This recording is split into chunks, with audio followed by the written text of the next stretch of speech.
Hello and welcome to Decoded. In this episode, we're talking about Cyber House Party. And with me in the studio, I'm delighted to welcome the founder of Cyber House Party, the man, the myth, the legend, that is Mr. Mark Avery. Hello. Welcome. Thank you very much for that introduction.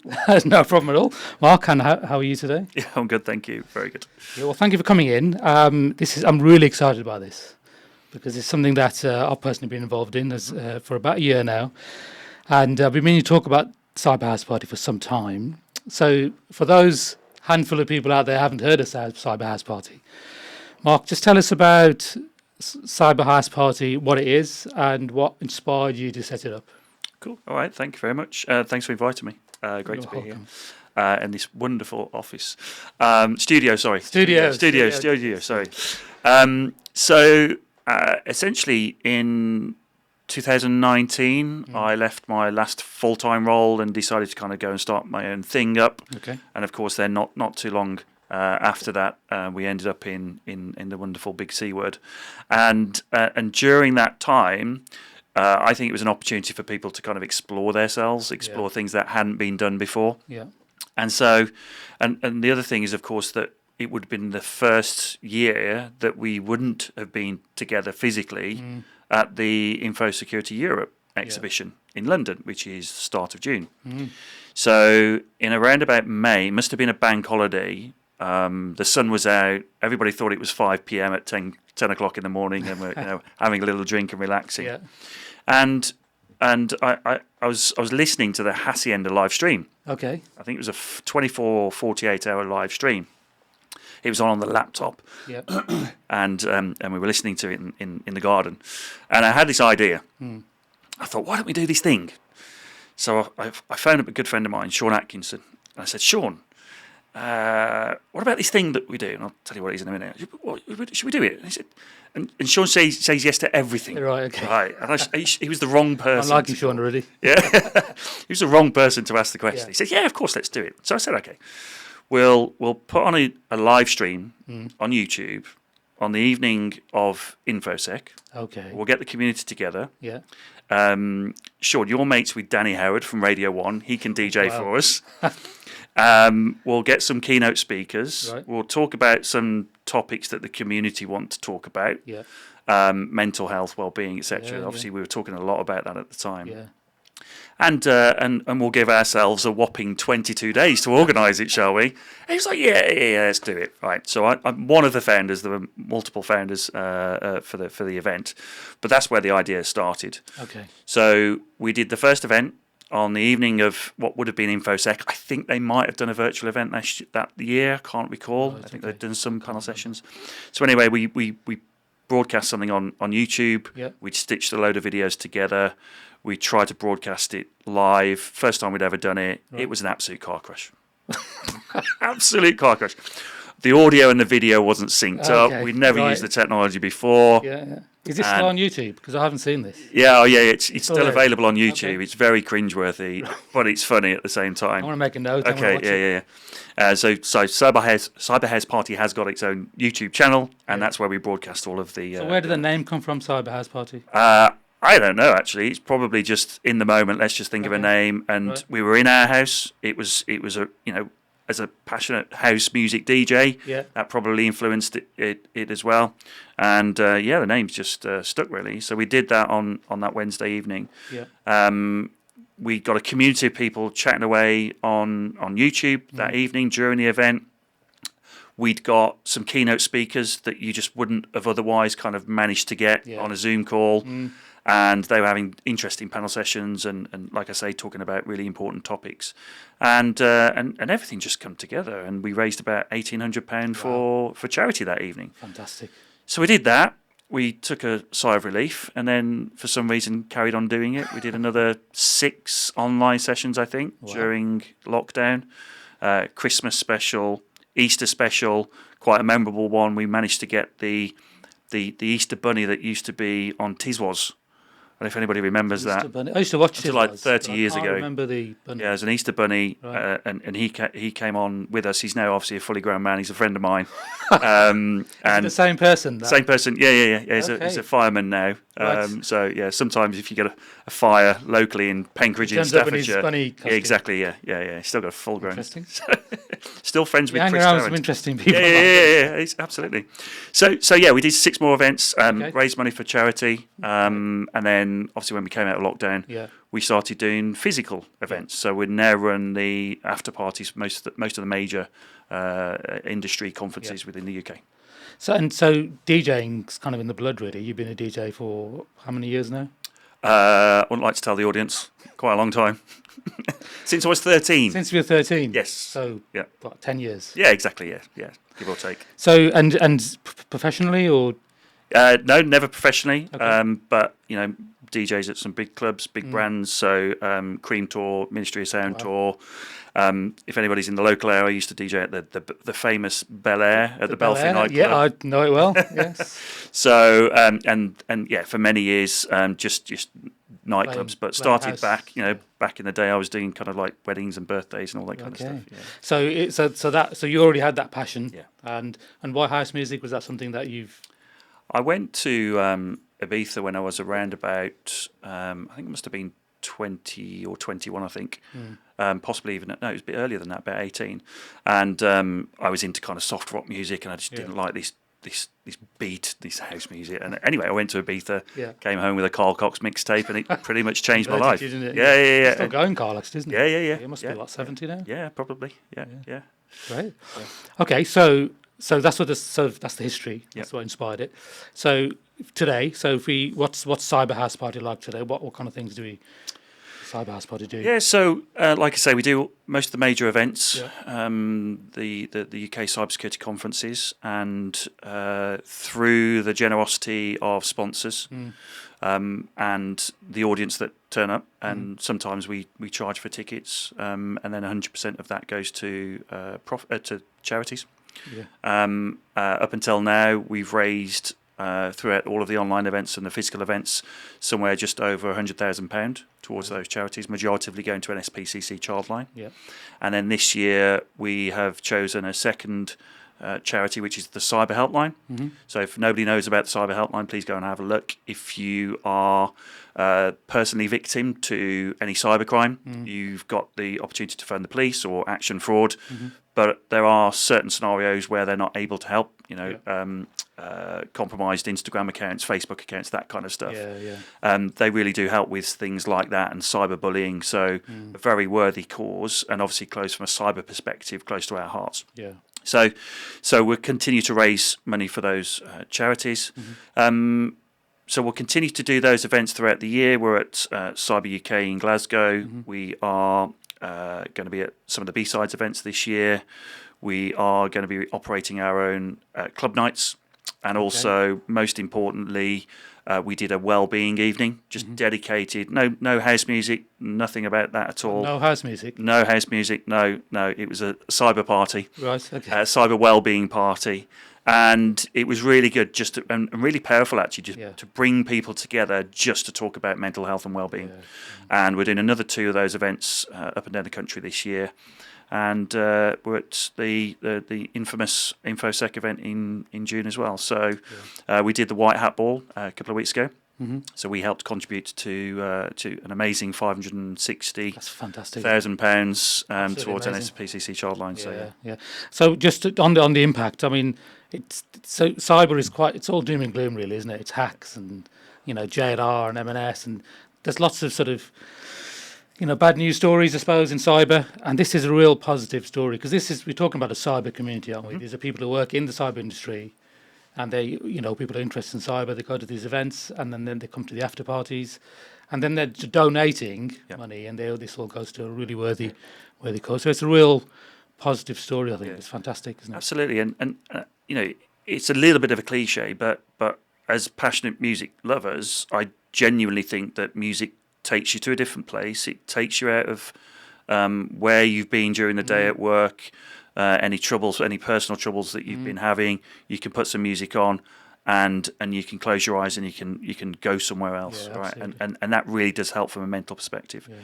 And so when we think about cybersecurity breaches, I remember being in a company on a stage with 9 other executive committee members, and I was probably the only one that talked about my role as being the one who needs to worry about anything, or something is going to happen, so I need to preempt it. Yeah. So when you think about our roles as professionals, we're implicitly putting a lot of stress on ourselves anyway. And of course, when the inevitable breach happens, then that has a massive impact on people. Yeah.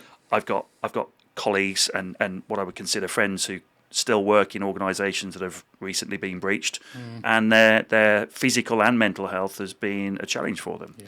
So when we bring these people together in a community fashion and we turn the music up, I genuinely feel like it takes people to another place. Yep. It's not the norm at cybersecurity events where you're almost forced to kind of talk about cybersecurity. You don't have to. In fact, sometimes we have the music so loud you can't talk at all, right? But that's a good thing, right? Well, the music brings people together, exactly, doesn't it? And particularly house music, which is such a leveler. And you look at the history of house music, and it was all about equality and it doesn't matter who you are, what you look like. Yeah. You're together and you're there for the music, and that's absolutely lovely, isn't it? So. If just to give people an idea who haven't been to an event where Cyber House Party has been providing the house music, what can they expect? They can expect everybody to be welcome, as you've just said. Yep. That's first and foremost. There are lots of different people in the industry with different interests, but actually when you come together as one community, the door is always open for anybody. And some of the conferences that we do, you might find us in the networking area amongst all of the vendor stands. On other events, we might take over a venue and essentially have a bit of a rave and just allow people to kind of relax. Yep. But again, it's not just about bringing people together; it's raising money for those worthy causes as well. And our volunteers are 100% volunteer. We don't take, we don't pay for their expenses. We don't pay for them to travel across the country to be at these conferences. They are there to help the causes and to be part of that community as well. So, we simply couldn't do that without those volunteers, both the ones that probably do the easy job, which is DJing. That's easy. We just turn up with a USB stick and enjoy ourselves. It's quite stressful. Especially when you press the wrong button. Well, yes. But the people that are kind of on the ground, setting up the stands, setting up the banners, ordering the T-shirts, doing all the marketing, managing the logistics, the team know who they are, right? I thank them from the bottom of my heart. And they're the ones that make it happen. And carrying the stuff in and out of the venues. Yeah, absolutely. What's interesting, because I remember selling the T-shirts at, I can't remember which one it was, might have been InfoSec or Cyber UK. And there was a DJ, because you set up a DJ booth, and there was music blasting, house music. There was a stand selling merchandise.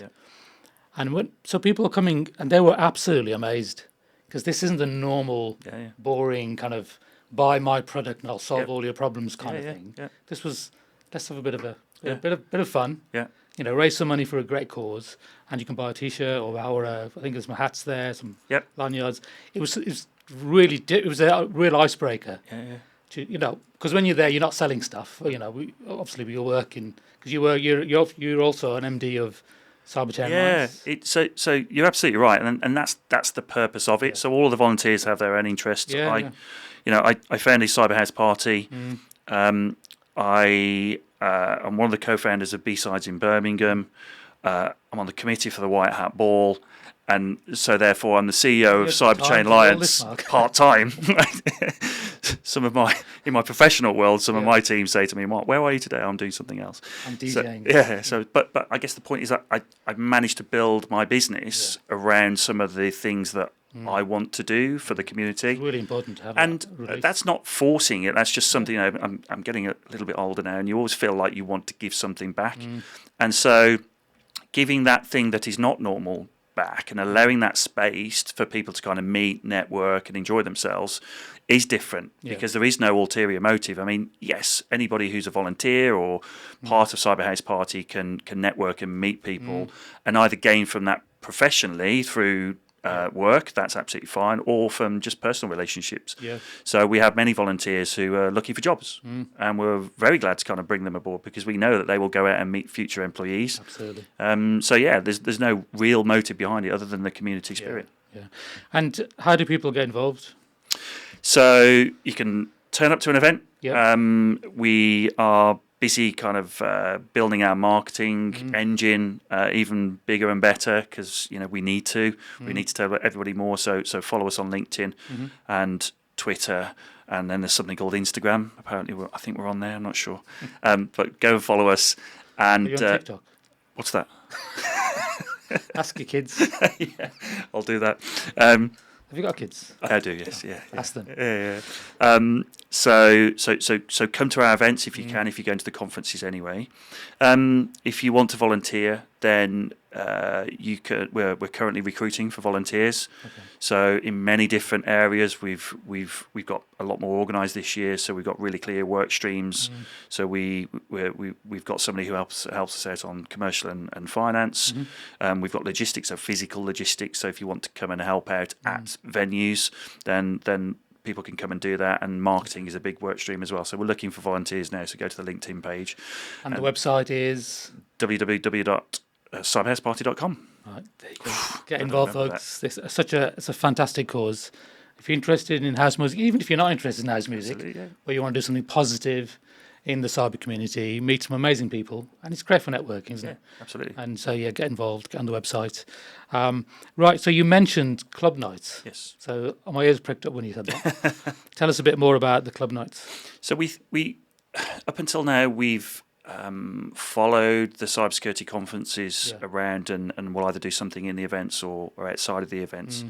This year, we are looking to be a little bit more independent so that we have a little bit more kind of control on what we can do. Yeah. And there's two things missing from what we are able to do in events.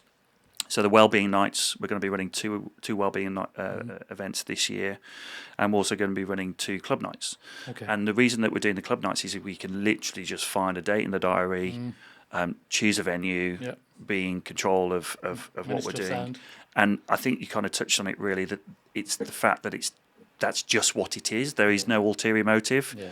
And as much as we love our vendors, we need our sponsors to kind of come to these events. Absolutely. But the ones that do sponsor us understand that their return on investment isn't necessarily a tangible, we're going to give you a database of email addresses and roles. We don't do that. Right? We that's a strict rule that we don't do.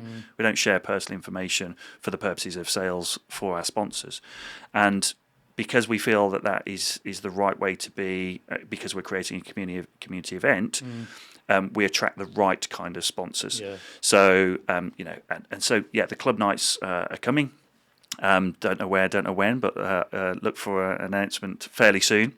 Currently in negotiation with a couple of venues, and so a good opportunity to come and listen to some fantastic DJs, and also the other thing is, whilst we are predominantly a house music brand, we are encouraging alternative music nights as well. So that's something else that might be coming up. And you mentioned the DJs. There's some amazing talent that's involved. I was amazed because there's this mix series that comes every month. There's a mix. One of the DJs volunteers. So 2 things I'm really amazed by. One is the amount of time people are willing to volunteer, and it's a great thing to do, isn't it? It's a release because, as you say, it can be a stressful role as a senior leader or a practitioner in cyber. It is a quite stressful thing. But the release from creating a mix. I mean, creating a mix is quite stressful actually, because you have to looking at there's a WhatsApp channel and people are they take it very seriously and they don't want to make any mistakes. Yeah. But the talent is phenomenal, isn't it? There's some really, really good DJs on there. I mean, if I go back to when we started, there was myself, Stu Hurst, who's a big industry leader as well, and we got Danny Howard from Radio 1. And then as we went forth into the online series, we started to find some more DJs that were in the cybersecurity industry. And then one of the weird things I don't know if I mentioned it actually, I did a Zoom call with Brandon Block. Oh, right. One of the most famous DJs in the world. Most famous for nearly killing himself in hospital due to drugs overdose. And strangely, he's not strangely, but a really good news story that he turned his life around, and he's now a mental health coach. Wow. So I talked to him about that on Zoom, and think that's still probably on YouTube somewhere. Okay. And he did a set for us. So we'd got a few DJs back then, but it's quite. I think it's telling of the cybersecurity industry and tech industry generally that DJs and music are kind of born within that industry. That's the type of analytical brain that we have, the creative nature of it as well. And so, having gone from like one or two DJs and a couple of famous ones, we've now got around about 30 DJs that we use. And you know, it's difficult sometimes to get all the DJs on one event. Yeah. So there's plenty of kind of back-to-back sets, as you know. Yeah. And so it's great that we managed to find that talent, and we're still getting DJs. So if you are a DJ listening to this, then do come forward, and there's always a set available for you at some point. Yeah, and if you're on Mixcloud, there is a Cyber House Party Mixcloud account. What would you call it? Platform? I think it's an account. Yeah, channel. Channel. There you go. And there's a whole host of fantastic mixes on there. And the quality is just unreal. I mean, it's really, really good. Yeah, I'm not going to name any names, but there is some absolute quality on really there, and from really, really good DJs, and some of them, semi-professional DJs, big club DJs as well. So yeah, really good set of mixes on there to go and listen to. Fantastic. So, where next then for Cyber House Party? Wow. I mean, other than the events that we talked about this year, that's keeping us busy. The team will hate me for mentioning again the potential for a festival at some point. A festival? Wow. Yeah. Obviously, we need the right weather and the right location. So, if anybody's watching and listening, that you think you've got a good venue for a festival, I'm not sure if we'd manage to do it this summer, but we're certainly kind of looking at that at some point. Again, just the community event. We've never really done anything with friends and family either. Yeah. So that's an angle that I want to go into. Right. Because behind every professional cybersecurity person, there's a family, there's friends who have 100%. To kind of support them at the end of the day. And I know lots of people, including myself, that would rather not take my job home with me and talk about that around the dinner table, because it's complicated. It's you don't want to do that, right? You want to shut the door and shut the laptop, not to shut the door, shut the laptop and then forget about it. Yeah. So bringing those people into the community as well with their friends and families is important. What a fantastic idea. Yeah. So and then aside from that, just continue to raise money for charities this year, our nominated charities. And what's also something I found is that this has almost created a community within a community.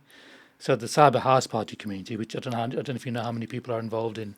Altogether, DJs and volunteers, probably close to 45, 50. 50, that's amazing, isn't it? Yeah. But that itself is a community that wouldn't have met and kind of liaised and talked and hung out, without this. So this is great. And I've certainly met lots of really amazing people through Cyber House Party. Yeah. So, if you go to these events like InfoSec, for example, and if you go there with some colleagues and you go and you see stuff and you come back, it's a very different experience if you go there as part of Cyber House Party. Yeah, absolutely. You see a different side. I remember it was quite distinctly, actually, probably up until about 2018. I was quite shy when I went to cybersecurity conferences, because I'm not that kind of person that was interested in talking about the latest tech. The reason I went to conferences is to see friends and network with people in coffee or lunch or whatever it might be. Yeah. And so I remember kind of, if I was walking down the exhibition floor, I'd kind of get my head down. I didn't want to engage with salespeople. Sorry, salespeople. I've got to say. Salespeople. I love you. But then kind of after lockdown, when we were back into the physical events again, I was a completely different person, because I'd engaged with that community virtually. Yeah. And so I like to think that if you are a visitor to one of our events or the conferences that we're at, that you do feel welcome, and you can come on your own and meet friends and go home with new connections. Absolutely. And final question, the Cyber House Party logo. So it's what looks like a ninja, I suppose. Yeah. That's the best way to describe it, on some decks. Yeah. Where does that come from? That's an interesting question. I have to kind of give some credit to the marketing team from Trend Micro. Okay. Yeah, I can't remember if it was the Trend guys themselves or whether it was an agency that they used. So one of our original DJs, Funder, she still works for Trend, and so we had a good connection. And Chris, hey Chris, and so we used them for some of our branding and marketing. And as soon as they sent it, there was no question. Like, it was just the right logo. It just landed with us really, it's really very well. distinct, isn't it? Yeah, It's really good. yeah. And so, we're expanding our merchandise now. So there's, we tweet the logo now and then. Okay. The ninja had a white hat on Right. a couple of weeks ago for the white hat ball, Yeah. and has been known to have like an Easter hat and some an Easter hat and Easter bunny ears and a Christmas hat now and then. Joys of AI. Yeah. Well, actually, no, it took us time to do that. Yeah. Okay. We can use AI now. You can use that. So yeah, I mean, the next event then, B-Sides Birmingham is the next one. I think. I think we haven't announced the date yet. We'll probably have the wellbeing event before then. Right. B-Sides in Birmingham is on May the 16th. Cyber UK, I think, is at the end of April, maybe the 28th in Glasgow. So if you're up in Glasgow, come see us. Yeah, so amazing. Thank you, Mark. It's a pleasure. Thank you. Really interesting. And if you want to get involved, guys, so there's a website, cyberhouseparty.co.uk. Yep. .com. .com, sorry. Yes, we're worldwide. .com. There's a LinkedIn. We won't talk about social media, so just TikTok stuff. I'm sure there is stuff on there, but the key ones are LinkedIn, website, Mixcloud. If you just search for Cyber House Party, you can, in fact, if you search for Cyber House Party, it's one of those things will come up. Yes, absolutely. And get involved. It's absolutely amazing. Whether you like house music or not, this is all about community and bringing people together. Yeah, absolutely. Fantastic. Perfect. Thanks, Mark. Thank you very much. And thank you for listening to Decoded, and we'll see you on the next one.